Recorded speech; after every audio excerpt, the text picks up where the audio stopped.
The morning after his unexpected coronation, Captain, now King, Elias Rourke stood before the bathroom mirror in his quarters, staring at his reflection with barely concealed disbelief. Somewhere in the administrative complex below, his staff was undoubtedly preparing briefings on constitutional monarchy frameworks and ceremonial protocols.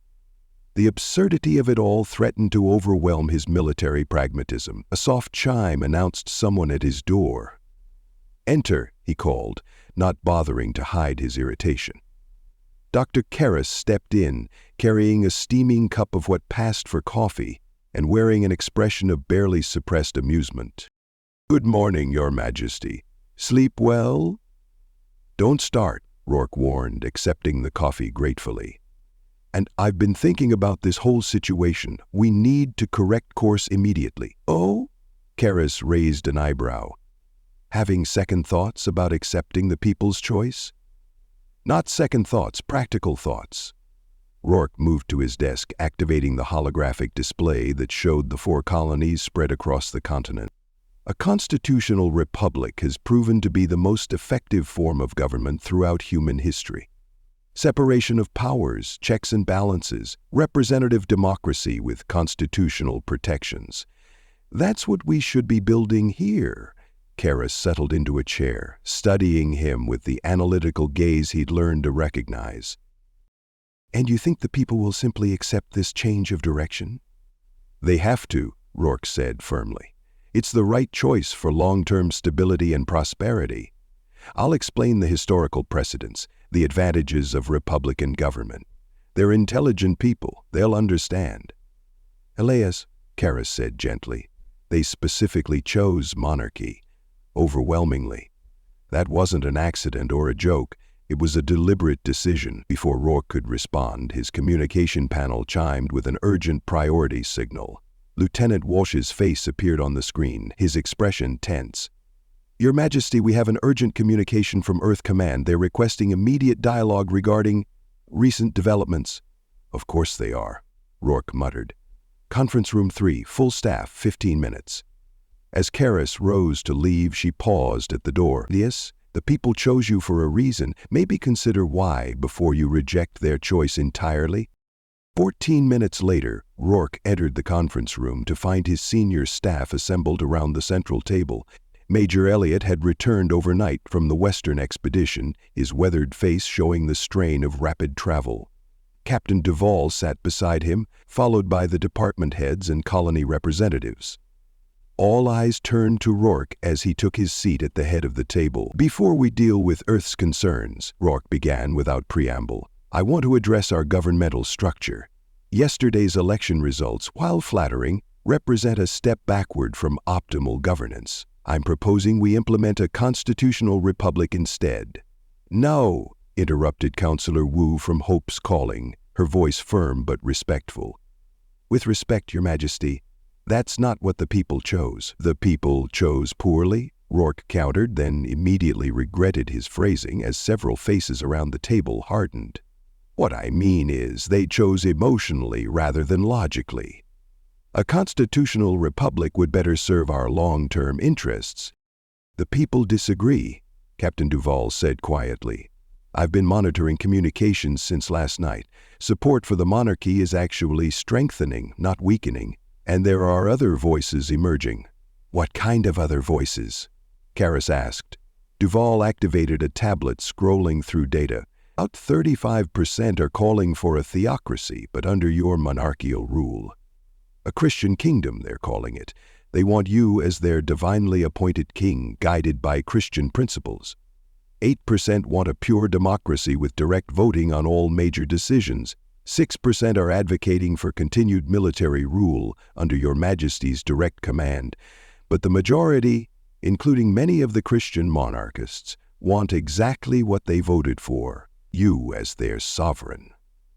"Christian kingdom," Rourke repeated with distaste. "And traditional monarchy. Meaning absolute power, no checks, no balances, no constitutional limitations?" "Meaning trusted leadership," Elliott interjected. "These people have been through hell, sir." They've seen democracy corrupted by Way's faction. They've watched bureaucracy fail during the Odyssey crisis. They've lived through the chaos of transitional government. They want stability, and they want it in the form of someone they trust completely. But absolute monarchy is inherently incoming priority transmission from Earth Command, Walsh announced from his station. They're requesting immediate response. Rourke's jaw tightened. Put them through. Full broadcast to all colonies. Let everyone hear this. The main display activated, showing the familiar seal of Earth Command before transitioning to a sterile conference room on Earth. 3 elderly figures sat at a polished table, their frailty immediately apparent even through the transmission. The constant beeping and whirring of life support machinery created an unsettling background symphony. Director Bentley smiled, a skeletal man whose transparent breathing apparatus obscured the lower half of his face, wheezed into his microphone first. "Your Majesty," the title clearly causing him physical discomfort. Behind him, a younger aide adjusted the settings on his life support unit. To his left sat Deputy Minister Muller, whose ancient hands trembled constantly as she consulted her tablet through thick, outdated reading glasses. "Captain Rourke," she began in a quavering voice, "our legal analysis indicates that the establishment of a monarchy may violate the original colonial charter." The third figure, Director Rousseau, appeared completely incapacitated, connected to an elaborate array of medical devices. His mouth moved soundlessly while an assistant leaned down to place an ear near his lips, then straightened to speak for him. "Director Rousseau wishes to state that the Charter specifically provides for democratic governance structures." Rourke stared at the screen in disbelief. These ancient, barely alive bureaucrats were attempting to dictate terms to a thriving civilization they had never seen. "The colonial charter also provides for local autonomy in governmental matters," Rourke countered. "Article 7, Section 3, if I recall correctly." "Within democratic frameworks," Deputy Minister Muller interjected, her voice rising to a shrill pitch before descending into a coughing fit that required medical attention. Rourke felt his temper beginning to rise. "With respect, Deputy Minister, what we've established here is the will of the people, expressed through democratic process. If that troubles Earth's bureaucracy, perhaps the issue lies with your interpretation rather than our implementation." Director Bentley Smythe raised a shaking hand, his breathing apparatus hissing loudly. "No one questions the legitimacy of your election, Captain. However, Earth Command has specific developmental goals for the colony." "What kind of goals?" Rourke asked, though his tone suggested he already suspected the answer wouldn't please him. Deputy Minister Muller activated her tablet with fumbling fingers, reading from prepared text in a voice that constantly wavered between whisper and croak. "Population distribution targets requiring 40% of colonists to relocate to designated expansion zones within 18 months. Resource extraction quotas to ensure adequate supply chains for anticipated follow-up missions. Implementation of Earth-standard educational curricula to maintain cultural continuity." She paused for another coughing fit before continuing. "And establishment of a colonial governor position to serve as Earth's direct representative in local governance." The conference room fell silent as the implications sank in. Finally, Rourke spoke, his voice deceptively calm. "Let me understand this correctly. Earth wants us to forcibly relocate nearly 100,000 people who have established homes and communities. You want us to strip mine our world to supply missions that may or may not materialize. You want us to abandon educational approaches that have proven effective for our specific circumstances. And you want us to accept an Earth-appointed governor to oversee our decision. These are reasonable developmental benchmarks," Muller began before dissolving into another coughing fit. "These are the demands of desk-jockey bureaucrat morons who have never set foot on an alien world, never fought for survival against impossible odds, never built a civilization from nothing." Rourke interrupted, his military bearing replaced by raw anger. "You sit in comfortable medical chairs on a world we helped save and presume to dictate terms to people who've earned their freedom through blood and sacrifice?"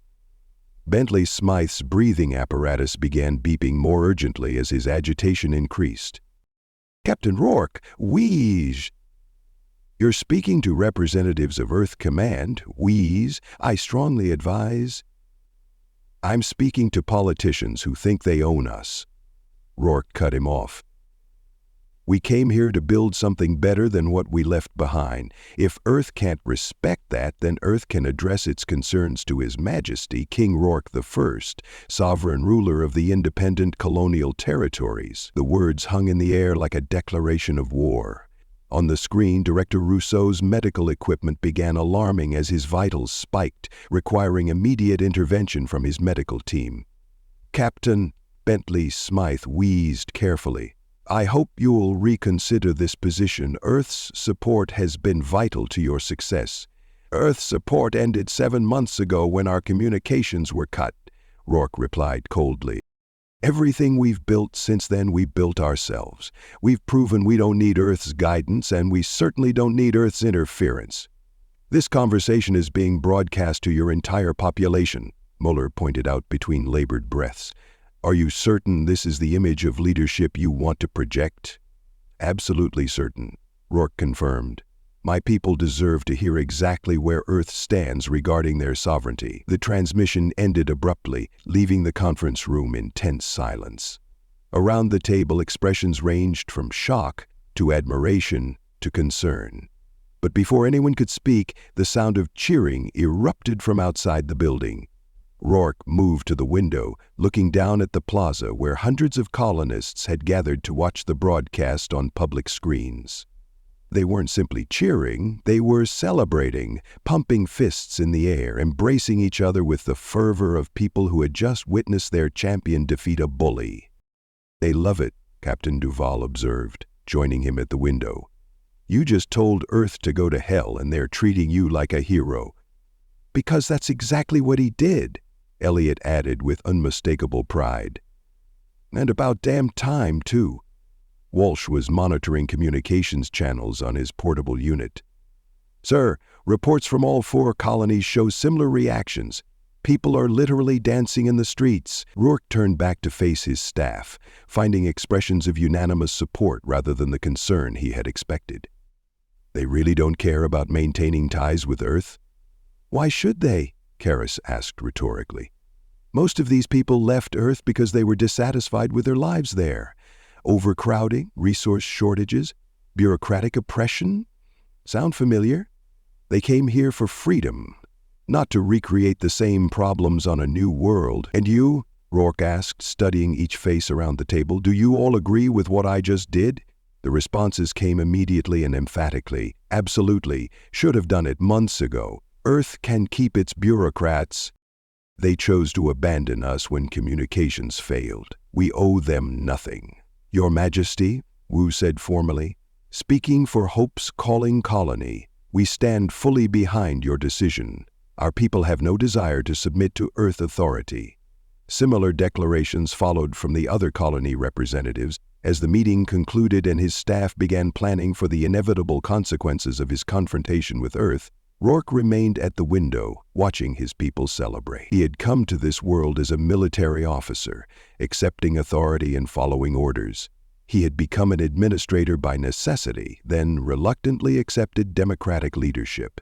Now, apparently, he was a king who had just declared independence from the most powerful political entity in human history. The irony wasn't lost on him. In trying to reject the monarchy his people had chosen, he had instead embraced it more fully than they had ever imagined. 6 hours later, as the celebration in the plaza finally began to wind down, Rourke was alone in his office when his communication panel chimed with an encrypted priority message from Earth. He hesitated, then activated the receiver. The transmission was audio only, crackling with interference, but the voice was clear. "Captain Rourke, this is Dr. Jamie McLeod, Deputy Director of Colonial Affairs. I'm sending this through unofficial channels." "Dr. McLeod," Rourke replied cautiously. "What you witnessed today was a farce," she continued quickly. "Those 3 relics haven't made a real decision in decades. But here's what you need to know. As of 2 hours ago, the Colonial Security Council authorized a peacekeeping mission to your world. 3 ships, full military complement. Eta 6 months. Rourke felt ice form in his stomach. Peacekeeping, that's the official term.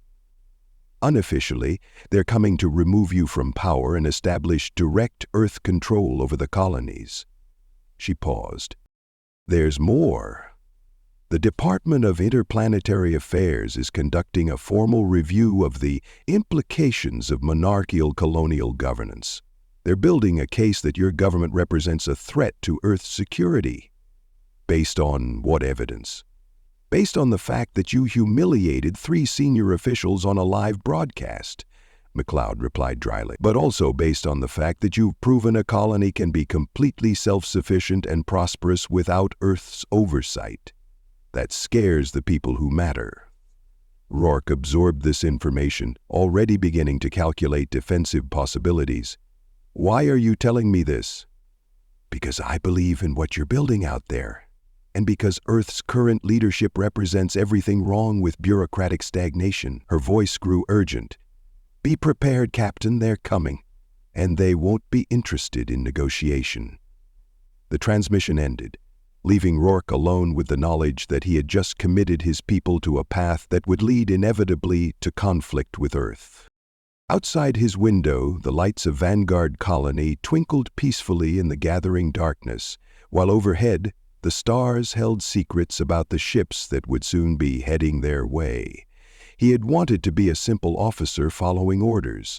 Instead, he had become a king who would soon have to defend his crown and his people's freedom against the most powerful military force in human history. Somehow that felt exactly right. Rourke stared at the now dark communication panel, Dr. McLeod's words echoing in his mind. 6 months. 6 months for Earth to send a military force across the same void that had taken his people 346 years to traverse. He stood abruptly, his chair scraping against the floor with enough force to topple it. The sound echoed through his empty office like a gunshot. 346 years, he said aloud, his voice tight with barely controlled rage. 346 years we spent in those ships. Generations born and died in the void. Children who never saw a planet. Families separated by the simple mathematics of life support and space. He moved to the window, pressing his palms against the cool glass as he stared out at the colony, at people who had sacrificed everything, endured everything, to reach this world. And they can do it in 6 months, he continued, his breath fogging the window. 6 months, which means they've had this technology for how long? Decades? Centuries? While we crawled through space at sublight speeds, while we rationed food and air and hope, they had the capability to reach us in half a year. The implications hit him like a physical blow. This wasn't just a technological breakthrough developed after their departure. The speed differential was too vast, too revolutionary. Earth had possessed faster-than-light travel, or something approaching it, and had chosen not to use it for the colonial mission. They sent us the slow way on purpose, he realized, his voice dropping to a whisper. They wanted us gone, permanently, far enough away that we could never come back, never be their problem again. The colonial expedition hadn't been humanity's reach for the stars. It had been Earth's way of disposing of its dissidents, its dreamers, its troublemakers. People like him, who questioned authority, who sought something better than the bureaucratic nightmare Earth had become. And now, when that disposal had proven inconveniently successful, when the discarded had built something that threatened the establishment's control, Earth was suddenly capable of crossing the void in a fraction of the time. Rourke's reflections stared back at him from the window. A man who had left Earth as an idealistic officer and would now have to face it as a king defending his people against their former home's tyranny. 6 months, he repeated, but this time his voice carried something Earth's decrepit leadership would recognize if they heard it. It carried the promise of war. Many thanks to my channel members and Pathfinders. You all make these videos possible. Thank you for listening to this story. I hope you enjoyed it. Be sure to leave this video a like and subscribe if you want to see more stuff like this. Video shares, memberships, and super thanks help the channel grow as well, so feel free to partner with this channel in that way as we grow. With that all said, thank you again for listening to the story, and thank you for your time. On the left side of your screen are some videos I think you might be interested in. I hope to see you in the next one.